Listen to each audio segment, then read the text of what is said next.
शहर नहीं, गांव की गलियों में कैमरे की धमक और सामने आई सच्चाई। लोहरदगा का नेता नहीं, बेटा हूं, गरीबों का दुख दर्द जानता हूं, सुखदेव भगत। ये बात को समझा। एक बात का और बताया चाहते, सबसे खतरा हमें रही मैं गाय गरु छेत्री पटरू सबके हमें यहाँ पर रही। यह तो जंगल रखे, जंगल रखे जिसन जंगल उन्हें है जायरी चैनपुर बटे हम जायरी तो क्या बताती डुमरी चैनपुर लातेहार बटे तो पूरा उन्हें सब। चुनावी समर में लोहरदगा का नजारा बदला है। शुक्रवार को आजाद सिपाही की टीम मांडर विधानसभा क्षेत्र में थी, जहां कांग्रेस प्रत्याशी सुखदेव भगत चुनाव प्रचार करने पहुंचे थे। पर यहां चुनाव प्रचार जैसी कोई बात नहीं दिखी। हाँ, गांव के लोग, महिलाएं और बच्चे सभी में एक उल्लास और उत्साह का रंग जरूर दिखा। सजी धजी महिलाओं ने सुखदेव भगत का पारंपरिक तरीके से स्वागत किया।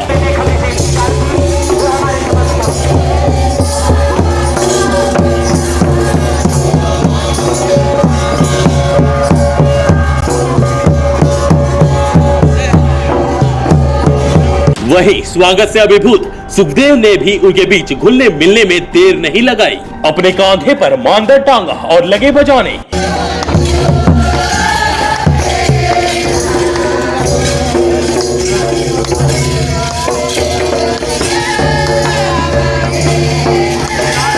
इतना ही नहीं, मांदर की थाप पर थिरकते हुए उनकी ताल से ताल भी मिलाते दिखे।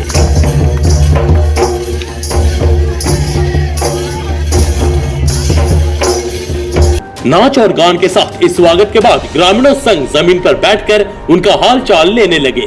इस बीच वह सभी के साथ हंसी मजाक कर रहे थे और सभी के चेहरे पर एक मुस्कुराहट आ गई।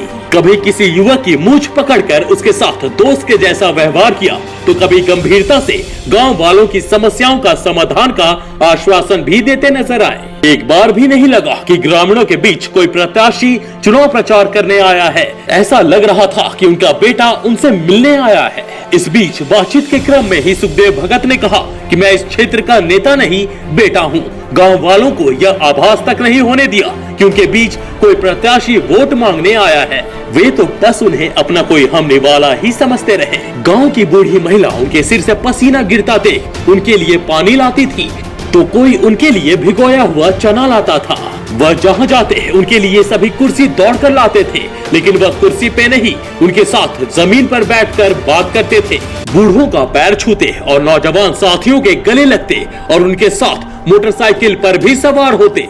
कोई उन्हें अपनी बुलेट मोटरसाइकिल दे देता था, तो कोई अपनी स्प्लेंडर, और उनके साथ पीछे बैठकर गांव-गांव घूमते थे। बूढ़ी महिला को सड़क के किनारे बैठा देखकर अपनी गाड़ी रुकवाकर उतरकर उनके साथ जमीन पर बैठते थे और उनसे बातें कर और उनके खाने के लिए अपने गाड़ी से फल निकालकर उन्हें देते। सामने आओ जी बाबू, तुम लोग आओ सामने। विंडो पे आके कीजिए, ड्रेस पहन ले। हाँ जगदीश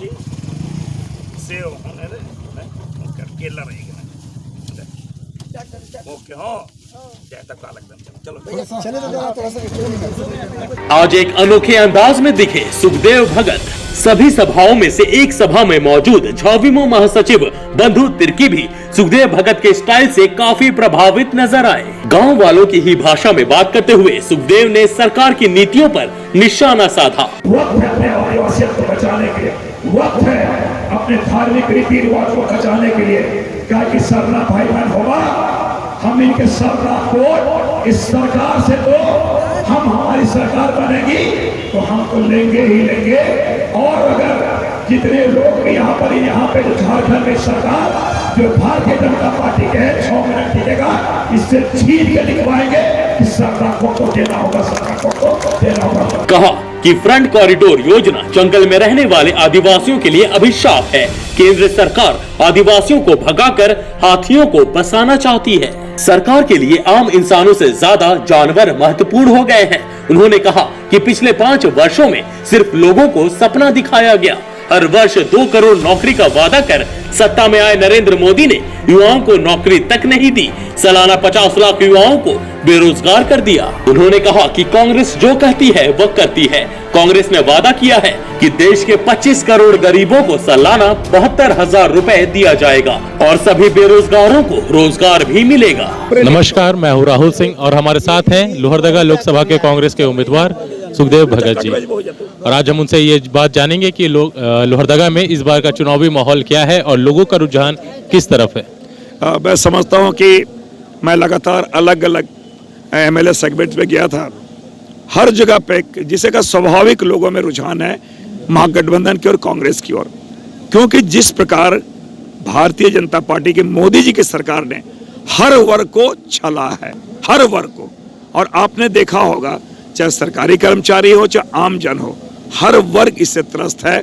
और इसलिए लोगों ने मन बना रखा है कि भारतीय जनता पार्टी की सरकार को बंगाल की खाड़ी में वो फेंक देंगे। इस बार महागठबंधन की लहर कितनी तेज है?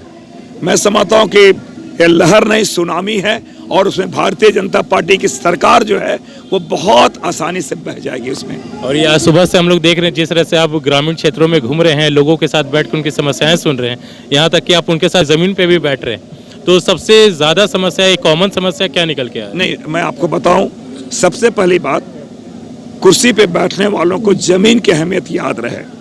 और इसलिए मैं इस चीज को मानता हूं क्योंकि प्रजातंत्र में है और इन्हीं की बदौलत मैं उस जगह पे जिम्मेवारी जो मुझे दी जाती है उस जगह पे मैं जाता हूं। अहम सवाल यह है कि जो बुनियादी चीजें हैं, बुनियादी चीजें मैंने कहा कि यहाँ के आपने देखा होगा, जैसे या तो आप पीडीएस सिस्टम की बात कर लें, ओल्ड एज पेंशन की बात कर लें, स्कूल की बात कर लें या कनेक्टिविटी, रोड कनेक्टिविटी की बात कर लें, हर जगह वो समस्याएं हैं, बेसिक समस्याएं हैं। और बेस सरकार ने उस पर ध्यान नहीं दिया। आपने देखा होगा पहली बार इस सरकार में मॉब लिंचिंग हुई है, पहली बार इस सरकार में जिसे कहा जाए आधार कार्ड के नाम पे 6-6 महीने 8-8 महीने तक लोगों को ओल्ड एज पेंशन नहीं मिल रहे हैं। आपने देखा होगा सुदर्शन भगत जी का जो गृह जिला है, वहां हमारे गरीब बच्चे के 1,80,00,000 स्कॉलरशिप के पैसे वापस हो जाते हैं। ये तो हालात यहाँ पे हैं। देश विदेश की तमाम बड़ी खबरों के लिए आप पढ़ते रहिए अपना लोकप्रिय दैनिक अखबार आजाद सिपाही। और हाँ, आप हमारे इस YouTube चैनल को सब्सक्राइब करना ना भूलें। जुड़े रहिए आजाद सिपाही के साथ। धन्यवाद।